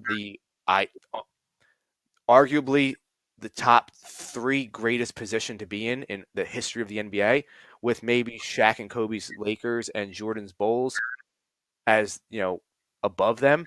But even then, depending on what way you want to slant it, you could even bump them up to maybe number 2. I'm not sure if as a young player, there would be a better situation than Phil Jackson, Jordan, Pippen, Rodman, Kerr, and the whole cast. I'm not sure if there's ever been a better situation than that. But number 2 would probably be Steph, Clay, Draymond, KD, Steve Kerr, and the Warriors. Right. And now you're in Charlotte. Yeah, right. And listen, Charlotte is an up and coming franchise. They're playing good basketball. I mean, Miles Bridges, Terry Rose. I know they're decimated with COVID right now, but LaMelo Ball and Terry Rozier, and they have a lot of good young players that are playing well. And on that team, I would imagine that Gordon Hayward's the OG on that squad. So you're taking advice from him, and no disrespect to Gordon Hayward, but if I had a chance to take advice from anyone, I'm going to go talk to Steph Curry over Gordon Hayward. And, were you doing that? Clay, here's the thing about Clay being, one of the positives about Clay being hurt is that he was around a facility just doing rehab. So you could have picked his ear at any time and had conversations and learned so much. But this is what you take out of it. We had to set too many screens. You're setting screens for the greatest shooter to ever exist. What are you talking about? Yes, set these screens and you're going to be happy about it. Yes. Yeah, Draymond Green has made a career of setting screens for Steph Curry. Draymond turned himself into a Hall of Famer off setting screens. Yeah, for Steph Curry. Yep. And making sure Steph and Clay eat. Pretty much. Real quick, before we hit break, This is something that I actually meant to bring this up to you a couple weeks ago. You know how I was randomly, asked you, where does X artist rank, on your list? Where should they be viewed at and everything? Mm-hmm. So I caught wind of some. So this is someone who I've always thought was, I guess, regarded higher up than maybe, I guess, it appears they're actually viewed. He's one of my more personal favorite ones, so I might, be skewed a little bit on that. And I'm sure his very, very tough loss on Versus didn't help his situation where he is now. And if you want me to pose it, you can get to it after the break. That's fine. Or if you want to get to it before the break, either way. How should I feel about Fabulous? Okay. Because I personally, I'm a fan. I'm not trying to sit here and try to bash him. I am a fan, but I'm just trying to figure out where he should be viewed and amongst his group of peers, because it feels like, I guess, I've been viewing him higher than he actually deserves to be. So let's hit the break. Okay. And on the other side, we'll start with Fabulous, and then we'll get into the Drake Kanye Larry Hoover benefit concert that took place on Thursday, and get into a fun game with music after that. So I think that fits there. So we'll hit the break and we'll do that. All right. Bradham in the morning. Marques Bradham, just Emery. We'll be right back. Looking for authentic Mexican food close to home? Great news. District Taco is just around the corner in Abington, Pennsylvania, and they'd love to fiesta with you. Offering delicious fish tacos, a California burrito stuffed with guac, steak, fries, and chipotle mayo, plus sweet, crispy churros. District Taco has it all. Try out the newest location and come back for more. Get 10% off your first in-app order with promo code BREMI10. Always fresh, always Mexican. District Taco. Hi, I'd like to talk to you guys today about my friends at Uncle Mike's Homemade Ice Cream. USA Today selected Uncle Mike's Homemade Ice Cream as the best ice cream parlor in Pennsylvania. Uncle Mike's is a family-owned and dedicated to the production of premium quality and gourmet ice cream and sorbet, made fresh daily on the premises using the highest quality ingredients available. Uncle Mike's features over 30 unique delicious flavors offered in scoops, sundaes, shakes, and special order ice cream cakes and pies. Uncle Mike's homemade ice cream is located at 537 York Road in Warminster and is open all year round. Visit Uncle Mike's and let their friendly staff serve you happiness one scoop at a time. Justin here. Let me tell you about my friends over at Beef Jerky Outlet. A family-owned business, Sharon and Michael have the best jerky around. They have a huge selection to choose from, but always make sure to try my personal favorite, the Honey Barbecue Turkey Jerky. Don't think they only have jerky for sale. They also have the best supply of sauces, marinades, and rubs for all of your new recipes. Located at 110 Lincoln Highway, right by Oxford Valley Mall. Head on over there, go in and say, yo, Justin sent me. Hi, I'd like to talk to you guys about my friends at Amy's Pizza. Amy has a plethora of pizzas for your munching pleasure, especially pizzas such as Hawaiian, margarita, and taco. Taco actually being my personal favorite. And also plenty more. If it's sandwiches you desire, they've got those too. Cheesesteaks, burgers, hoagies, even gyros. Amy's offers pickup and takeout options. Also, they're available on Grubhub. Amy's located at 332 York Road in the heart of Hatboro. You can call them today at 215-957-1000. Again, that's 215-957-1000. Every Friday, we're bringing you bits. But it's especially hilarious to me knowing what I've seen happen in McDonald's locations over the years. Hell, what I've done in McDonald's locations over the years. Hits. Always winterize your pipes. I think that is such a funny... And everything in between. Nah, see, it's the opposite. You don't see it, and he was totally about eating that baby. We are Twitty and the Brand. We're going to ruin something that you love. New episodes weekly on all your favorite podcast streamers. Brad, remember in the morning, Marques Bradham, Justin Emery. Yo, real quick, can I shout out my shirt real quick? Okay. This is a new shirt, man. It's the first time I'm getting a chance to wear it. Nice shirt. I do. I feel like I'm real picky about like my button down shirts. Yeah. Like, the way that they feel and everything. Like if they don't feel like a certain way, I'm out. Yeah. This is on me like a glove. Like I might just wear this all day, and I don't have anything to do after this. It looks like you're going to go after this, go teach social studies at a local elementary school. I might. You could. I could. I just wanted to shout out my shirt. Shout out my shirt today. Looking good. So fabulous. Fab. Yeah. Now, I want to first address the Versus issue. Because Fabulous was done a disservice with Versus. And the disservice was this. That wasn't a good matchup for him. And I said that going into that I didn't like the Jadakiss Fabulous matchup at all. Because Jadakiss is one of the most important lyricists of the last 25 to 30 years. And, Jadakiss is held in high regard. And Jadakiss did in that verse exactly what I thought he was going to do. I thought he was going to drag Fabulous to the streets where Fabulous does not necessarily excel. I thought the better matchup would have been Fabulous versus Nelly. I thought that would have made a lot more sense and would have been a lot of fun because Nelly got whitewashed by Ludacris. Mm-hmm. I think Ludacris... Nelly, though, also showed up drunk as hell. True. And he just started... He was just playing his favorite songs. He wasn't even playing songs to win. He was like... I thought Jadakiss and Ludacris would have been a better matchup. Because Ludacris has a lot of mainstream, but Ludacris also has really quality B-sides that I thought would have matched and paired nicely with Jadakiss. Now, here's what people are going to say about Fabulous. People are going to say, oh, he had the hits, the Holla Back, and he, Can't Deny It, and, he had those songs. They were big songs, but where's the bars at? I'm going to tell you where the bars are at. The bars are on the mixtape circuit. And if you don't mess with mixtape hip-hop, you probably don't mess with Fabulous either. Because Fabulous from 1997, 98 to 2003 had some of the sickest DJ Clue freestyles that you will hear. He opened up almost all DJ Clue mixtapes with freestyles from that period of time, and they were all fire. And his mixtape Fabulous is a different type of Fabulous.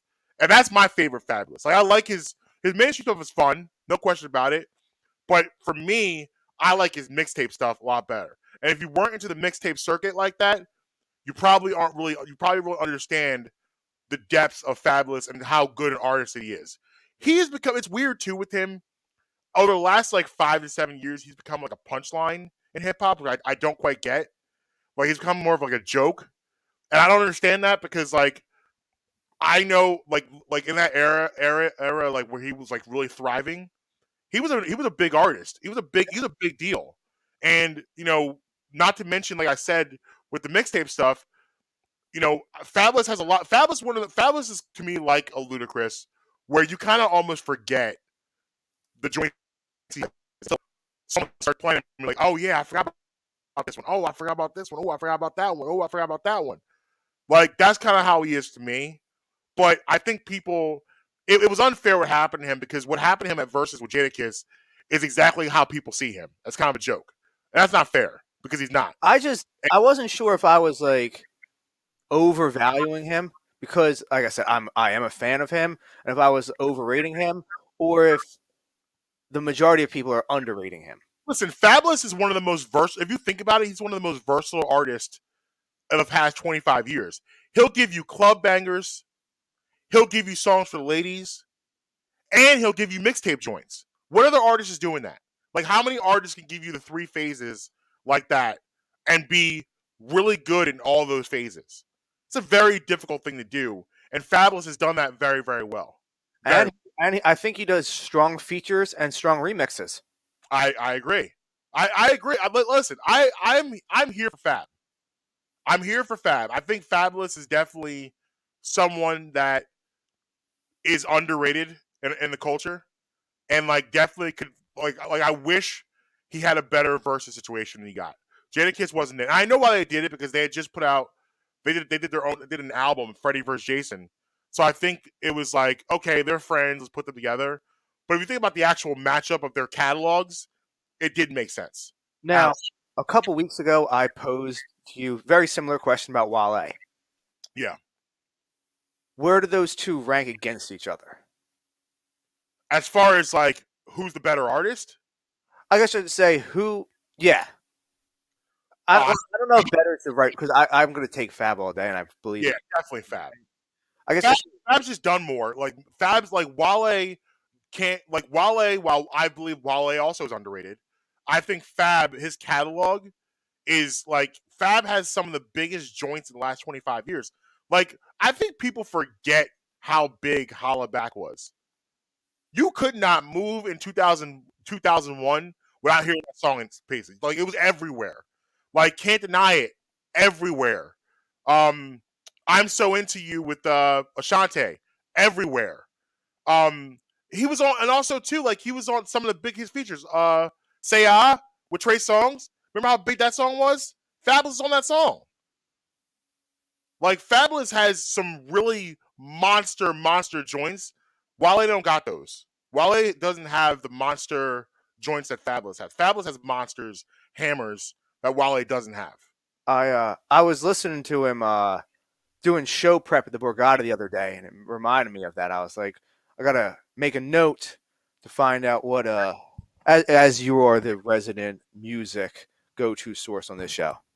Yeah. Like I said, I think he's underrated, and Fabulous definitely needs more flowers. But so Thursday night was the Drake Kanye concert, the benefit concert, the Larry Hoover concert.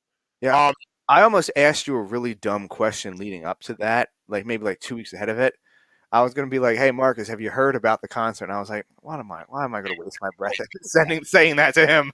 Of course he's heard about it. First of all, I got to just say, it's just so nice to see these two back together again because this is much better than the beef. Because at the end of the day with the beef, I'm here for a good beef on wax if we're to get records.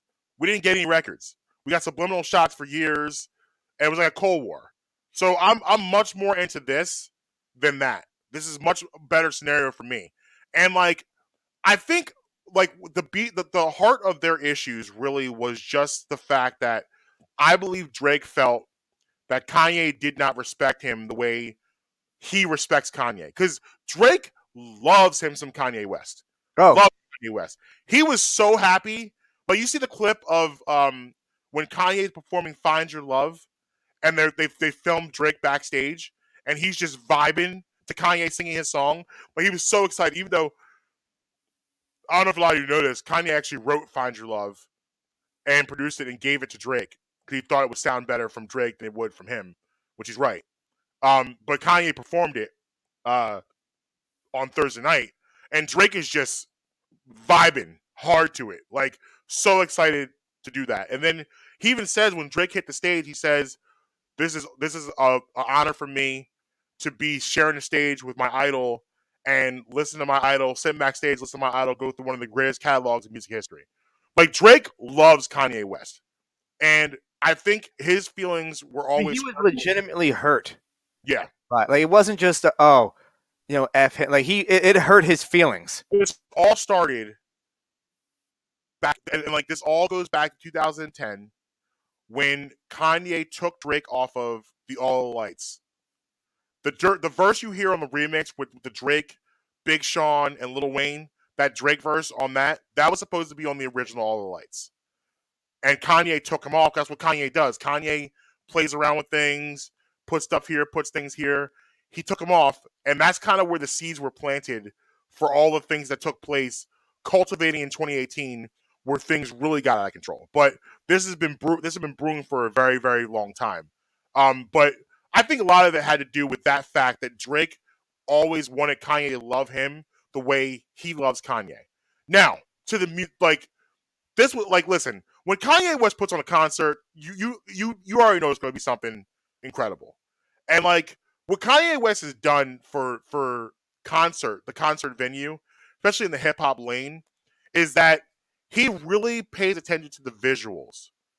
Like the visuals that he puts together, I don't know where this man gets his stuff from, but it is incredible. It looked like they were performing on the moon. in the coolest way possible. That doesn't sound cool, but it's What venue were they at? the Los Angeles Coliseum. Okay. Did he live there for the week prior up to it or no? I don't think this place lived in the Coliseum, so I'm gonna say no. But It was so cool because like the concert starts with his Sunday service choir.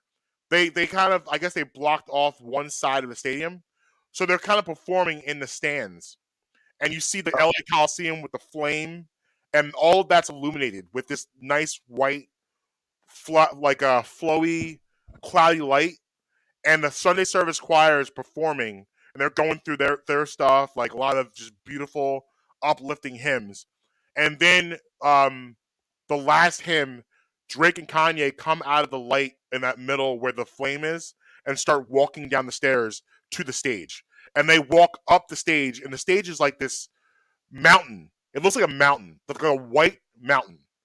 And they're walking up it, so it looks like they're walking through like a desert. It's just like a visual that, like, where in the world do you come up with this stuff? Like, him describing it, like, I imagine him going through it, like, saying, okay, this is what I want. People are like, I guess that's what you want to do. But then you see it, you're like, oh, okay, I get it. Like, I understand why he wanted it this way. And then they hit the stage, and like I said, so basically what he does is, and this is also a cool feature that I believe he kind of started, where sometimes when you go to a concert, if you don't have the best seats in the house, and we're right on top of them, it feels like you're a million miles away from the artist.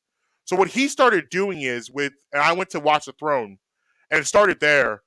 They had cubes, these huge cubes, and in the cubes, like these three, they had like a shark swimming in water. They had all these cool visuals in the cubes, but the cubes would rise to the height of the arena, basically.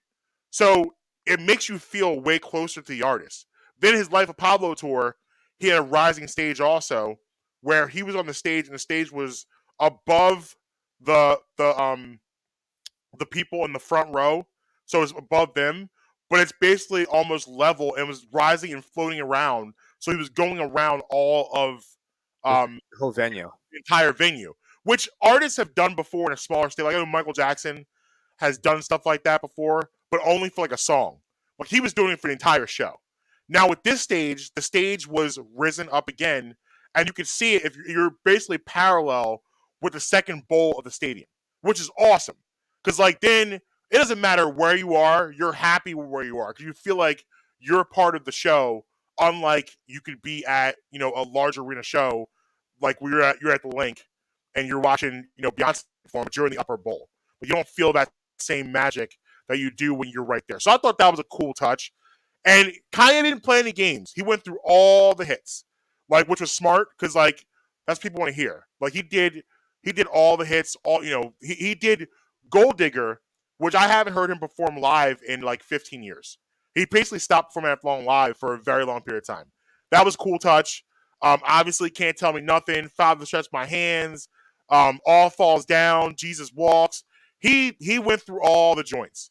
It was a cool moment when Drake came out. Drake actually covered off of Donda 24, which is one of my favorite songs on Donda, and Drake did his own version of that, which I thought was really, really cool and a nice touch to start his set. Drake went the opposite direction. He did more of his newer stuff. But that's okay because I think that Drake is I don't want to phrase this. I don't want to say Kanye West is not a nostalgic artist. He's not a nostalgia artist, but his catalog is so immaculate, you want to hear that stuff. Like if I go to a Kanye concert, I want to hear All the Lights. I got to hear it. Where Drake, I don't need to hear his older stuff. I'm okay with him doing his current stuff. I think people were happy with him doing his newer stuff and Kanye doing his older stuff. I think people were very happy with that mixture. So Drake went through a lot of his newer stuff. It was a cool moment. He did God's Plan, and Kanye came out with them, and they vibed together to it. They ended the show with Forever, which I thought was a nice moment. Which is like an all-star game of music with Wayne, Eminem, Drake, and Kanye all on the same song, which is unbelievable. It was a huge moment that happened. So it was a really cool concert. And the crazy thing is, this concert was kind of just thrown together. This was announced like 2 weeks ago, and this was started to be planned maybe a month ago. So the fact that they were able to capture this level with this level, this short of notice is awesome. What I'm hoping is, this is my dream. I'm hoping we get a world tour out of this. Because a Drake Kanye world tour would be insane. They're just going to be printing money at that point in time. Absolutely insane. And also, too, another takeaway I took away from it was, man, does no one want to see Kanye West in the Verses. You don't want to see that man in the Verses. No, I don't think there's an artist on this planet that wants to see Kanye West in the Verses. Jada has entered the chat. Nah, bro. Jada can talk all he wants. He don't want to see. Jada will probably tell you he don't want to see Kanye in the Verses. And big time respect to Jada Kiss for two of the greatest performances by an artist on a stage that we've ever seen.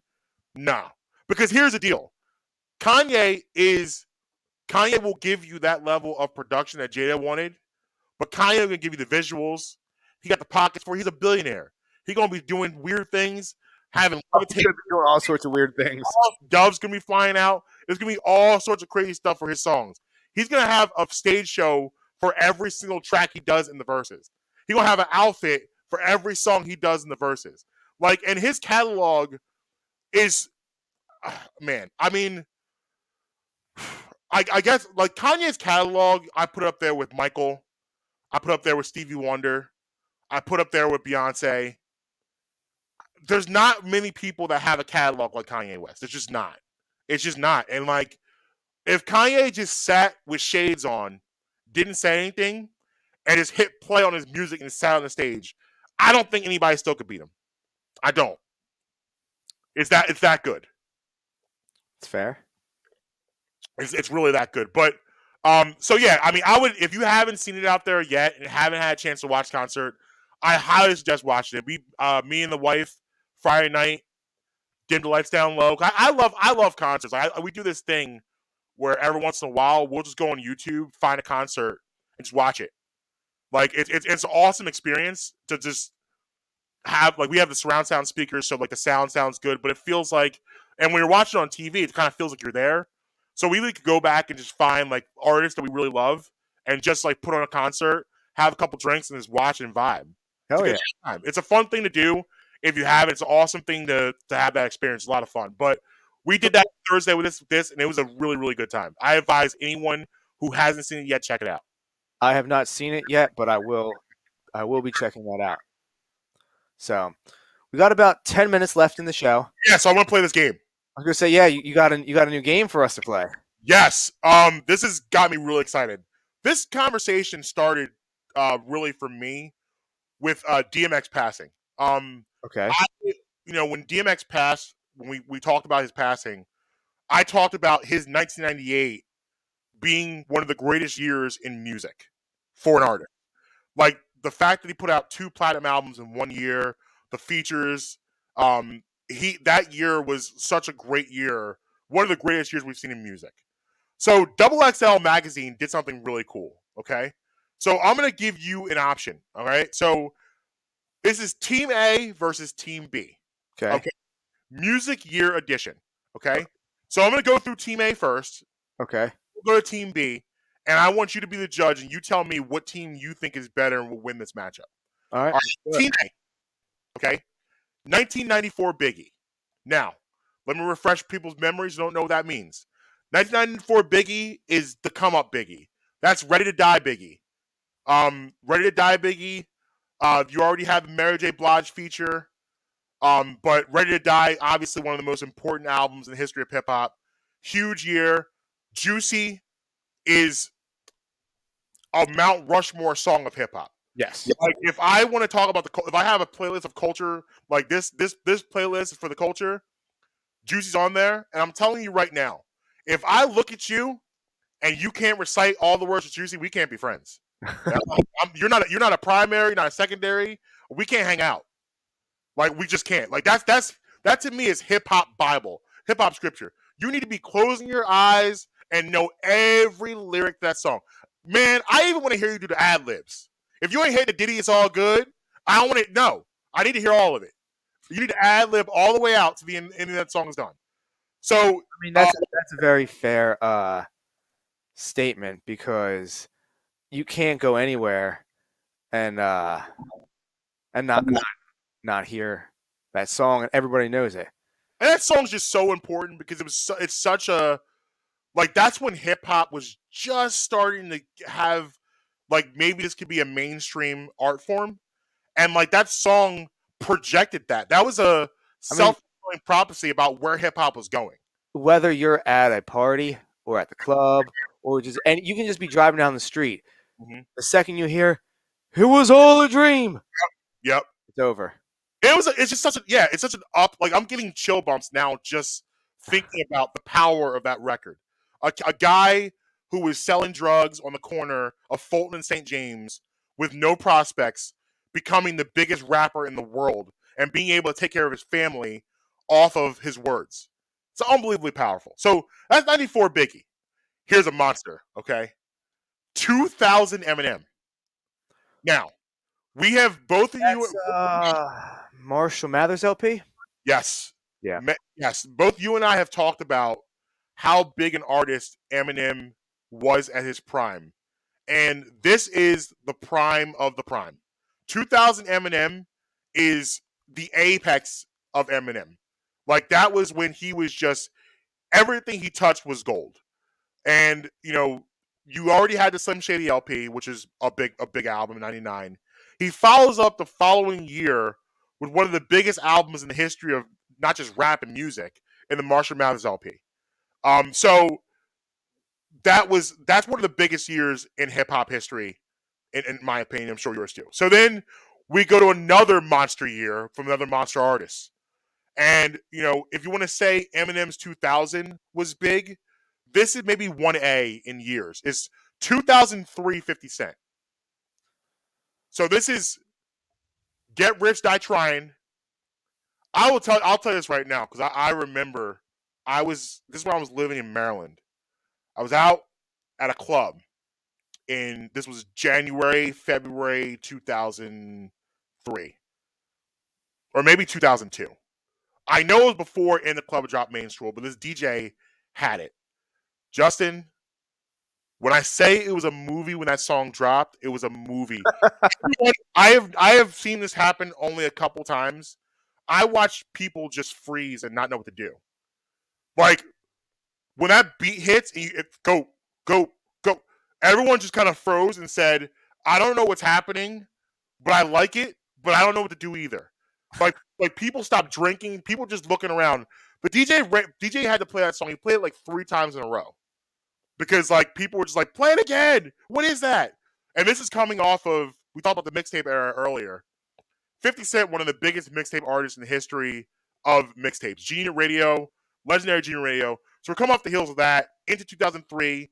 Get Rich or Die Trying, again, one of the biggest albums in hip-hop history. 2015 Drake. Okay. This is to me. Now, while I'm not a huge album Drake guy, I will give Drake his props in his feature game. What pops in my head right away from 2015 Drake is him really mainstreaming the Migos. That Versace remix really put the Migos in a different type of lane and really propelled them to their biggest year, which was 2016, when they put out Culture, I think Culture 2, and Bad and Bougie and all of that, and all of those big record T-shirt, all those monster records. But Drake's Versace feature, how big an artist he was, he put them on his back and said, "We're going over here now." But that's when he was on everything and just killing everything with his feature game. He just coming off of problems with ASAP Rocky and 2 Chainz, so huge year for him. Now they go a combo platter with 2016 Uzi and Playboy Cardi. Uzi again, major feature game, EXO Life Tour, probably his biggest. That was definitely his biggest year. Uzi to me more of a fad rapper. Like he's not like I never thought he had sustainability. I always thought he would. Tell you one song he's ever done. You would have you would have I played it. Like you know EXO Tour Life. Okay. You know that one. You know his Bad and Bougie feature. You know some stuff from Uzi. Okay. You know what you think. Okay.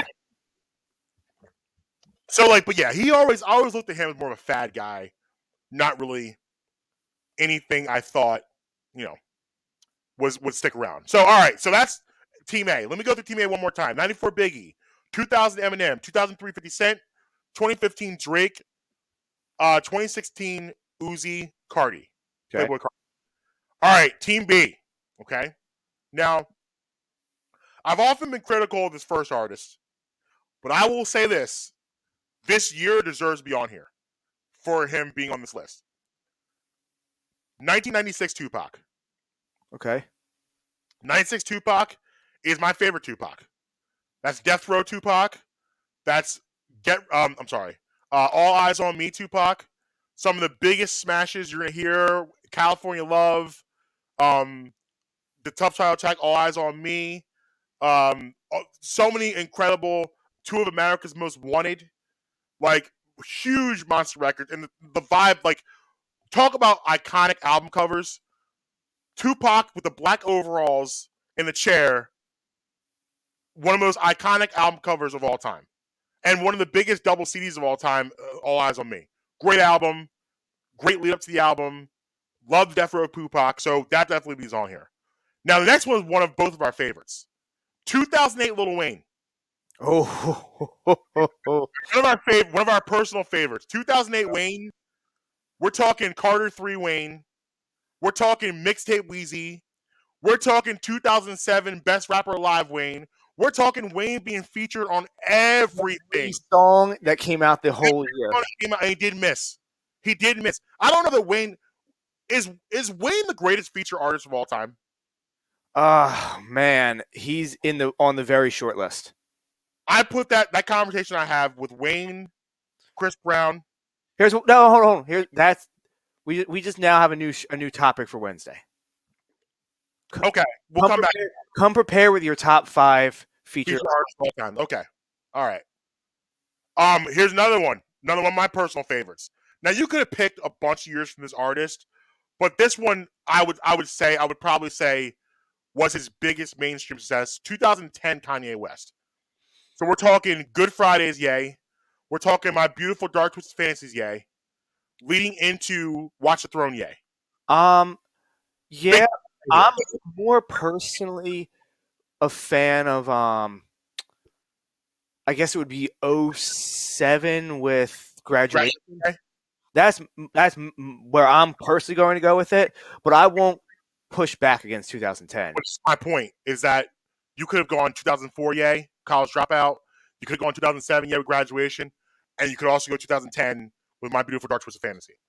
Which, there's very few perfect albums. My Beautiful Dark Twisted Fantasy is a perfect album. No skips, no complaints. There's nothing he could have done differently. Nothing he could have done to make that album any better. It was literally a perfect album. 2015 Kendrick. Yeah. You're not a big Kendrick guy, are you? No. I mean, I can acknowledge the year that he had and all of that, but from a personal standpoint, the only artist on here that bores me more than what you said is Lil Uzi. Well, I'm going to replace. They have 2018 Playboy Cardi on here. I'm replacing him. I'm taking him out. Okay. I'm putting because 1998 DMX Long will be on here, so I'm putting 98X on Team B. Okay. Run through Team B one more time. Yes. 96 Tupac, 08 Wayne, 2010 Ye, 2015 Kendrick, 98 DMX. I'm going to do A one more time. 94 Biggie, 2000 Eminem, 2003 50 Cent, 2015 Drake, 2016 Uzi, Playboy Cardi. Now, Justin Emery. Yes. Are you Team A or are you Team B? This is a very tight margin. Yes. Okay, this is not a runaway either. But I have to go with wrong answers either. No, but I have to go with Team A. Okay. The reason is because you have heavy hitters on both sides, where I would say that the heaviest, in my opinion, of either side is probably 2008 Wayne against 2000 Eminem. Yes. That's your heavyweight number one matchup. Yes. Then your number two, I'm going to say 98 DMX against 03. Because really they have a very similar rise. Yes. Yes, so I think that's a great comparison. So that's the second. Mm-hmm. The third, I would say, is probably the 2010 Kanye against 94 Biggie. Okay.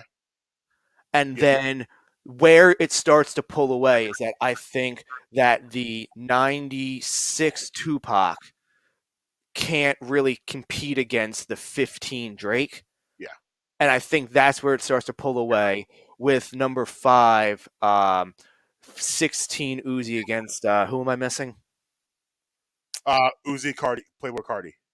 But no, against who? Who was Team B, the one I'm missing? 98, you are with 98. 2015 Kendrick. Yeah, I mean I go 15 Drake over 15 Kendrick. What was that? I go 15 Drake over 15 Kendrick. Yeah. So like we're splitting hairs, but it's really the back end of it, of the rotation, is what wins for A, because I mean 2000. I mean, I think the biggest of all of them is 2000 Eminem. But if you told me it was going to be 2008 Lil Wayne, it would not be lost upon me if I lost. So for me, by the way, I'm Team A also. I go Team A also. And I just look at the first three. I go Biggie, Eminem, 50 Cent, Tupac, Wayne, West. Biggie, Eminem, 50 Cent, 94, 2000, 2003. Are there any bigger years in music for an artist in those years, for those artists? Like, I just don't think 96 Pac. Maybe 03 Eminem show 8 Mile. Yeah, I'm still. That was a great year for him, no question. But I still ride 2000 Eminem. Yeah. Like I still go. What does it say though is that what it truly says about the artist is that we're sitting here splitting hairs over not which artist to use, which year to use for the artist. So it's clearly they chose the correct artists. Yeah. We're just here splitting hair about the years. So it's a great debate because even Team B, that 2008 Wayne was a monster. Yes, absolute monster. So like, I can see why you would go either side. I lean towards Team A.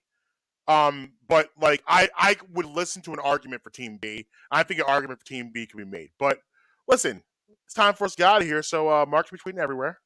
At Justin and Michelle on the Bluebird app. Bradham Memory Pod everywhere. BradhamMemoryShow.com for the awesome merchandise. 10% off the code Bremy at Beef Jerky Outlet in Langhorne.